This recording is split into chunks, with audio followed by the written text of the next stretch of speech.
Hello guys, അപ്പോൾ ഇന്ന് നമ്മൾ ക്രിസ്മസ് ആയിട്ട് ഉണ്ടാക്കാൻ പോകുന്നത് ഒരു കൊഞ്ച് റോസ്റ്റാണ്. അപ്പോൾ ഈ കൊഞ്ചിനെ നമ്മൾ ആദ്യം ഇങ്ങനെ വെള്ളത്തിയിട്ട് അങ്ങോട്ടും ഇങ്ങോട്ടും ആക്കിയിട്ട് പിന്നെ നമ്മൾ കുറച്ച് കറിവേപ്പില എടുത്ത് അതിലേക്ക് കുറച്ച് കടുകിട്ട് പൊട്ടിച്ചിട്ട് ശേഷം നമ്മളൊരു കുറച്ച് ഉള്ളി സംഭവങ്ങളൊക്കെ ഇങ്ങനെ ഇട്ട് ചൂടാക്കി അത് ചൂടാക്കി വന്നതിന് ശേഷം നമ്മളിങ്ങനെ ഇളക്കിക്കൊണ്ട് കുറച്ച് വെള്ളവും കൂടെ വെള്ളം ഒഴിച്ചതിന് ശേഷം ഇങ്ങനെ നല്ലപോലെ ഇളക്കി അവസാനം കുറച്ച് എണ്ണയൊക്കെ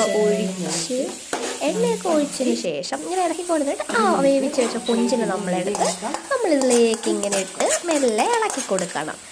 അപ്പോൾ ഇങ്ങനെ ഇളക്കി ക്രിസ്മസ് കഴിയുന്നത് കേട്ടോ. അങ്ങനെ ഇളക്കി അവസാനം കുറച്ച് കറിവേപ്പിലയൊക്കെ ഇട്ട് നല്ല സ്വീറ്റാക്കി പിന്നെ അവസാനം നമുക്കൊന്ന് തിന്ന് നോക്കാം. അപ്പോൾ നമുക്ക് ടേസ്റ്റ് ചെയ്ത് നോക്കാവേ.